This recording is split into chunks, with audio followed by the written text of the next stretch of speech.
Alors, il y a quelques jours, j'ai fait une vidéo sur l'erreur la plus sous-estimée en entreprise, à savoir l'absence de voix off. Le fait de ne pas faire une voix off sur ton travail et à quel point ça peut t'aider à résoudre plein de problèmes d'en faire et aussi d'en éviter.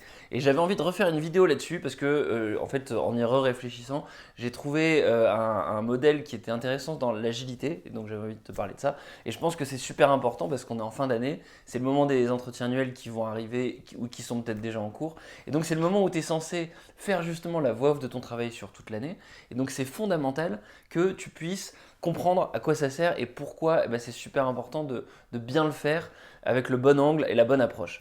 Euh, donc mon histoire sur l'agilité tu le connais peut-être, mais le principe de l'agilité, ça se matérialise par réduire le temps d'un projet à une semaine, si je suis un petit peu caricatural, pour faire en sorte que plutôt d'engager un projet, on a toujours des efforts, on a du temps et puis on a de l'argent et des efforts pour aller chercher de la qualité dans un projet. Plutôt que d'engager tout ça, sur une longue période, tu vas faire ça sur une semaine. Et l'intérêt, c'est que du coup, si jamais tu vas dans la mauvaise direction, la personne qui est le client de ton projet, il va pouvoir corriger et te dire non, en fait, je veux plutôt que tu ailles dans telle direction. Et donc toi, tu auras du coup, tu seras agile puisque toutes les semaines, tu pourras modifier ton projet pour pouvoir apporter le plus de valeur à ton client. Les méthodes agiles, elles ont amené plein de processus et d'outils. Par exemple, tu as les sprints, c'est le nom qu'on donne du coup à ces projets d'une semaine. Tu as les backlogs, c'est là où on va lister tout ce qu'on compte faire dans l'absolu. Tu as le sprint backlog, c'est ce qu'on fait cette semaine. Tu as les user stories, c'est quand on va décrire le besoin du client. Et donc voilà, tu as tous ces outils-là. Et souvent, c'est ça qu'on va retenir de l'agilité, c'est ça qu'on retient des méthodes agiles. Mais ce qu'en fait, on sous-estime dans la méthode agile, et la chose qui a le plus de valeur dans la méthode agile finalement, ça m'intéresse de savoir toi ce que tu en penses. Qu'est-ce qui a le plus de valeur dans la méthode agile? Mets-le en commentaire. Et mets pause dans la vidéo, mets-le en commentaire, comme ça tu reviendras pour voir si t'as bon. La chose qui a le plus de valeur dans la méthode agile, c'est l'échange avec le client à la fin de la semaine.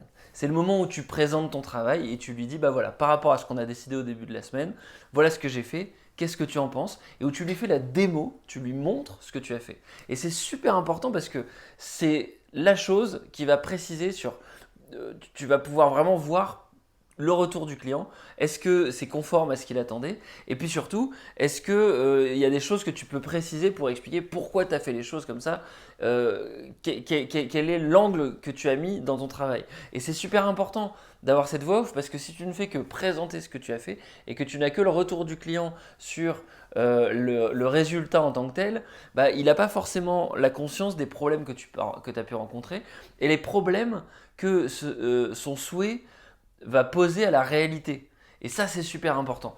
Et donc, je pense que on sous-estime cette histoire de voix off et en comprenant ça, ça pourrait régler bien des problèmes. Et donc, si tu es consultant, si tu dois livrer un travail, si tu es cadre salarié, tu dois envoyer un PPT à quelqu'un, de toute évidence, c'est malin d'aller voir et d'aller lui faire la démo de ce que tu as envoyé, d'aller faire la démo du livrable et de lui dire bah voilà en fait j'ai construit ce truc là pour j'ai pris telle hypothèse, j'ai fait tel choix et voilà ce que j'ai fait. Et si sur une semaine ça n'est qu'un brouillon, c'est pas grave, au moins tu proposes quelque chose.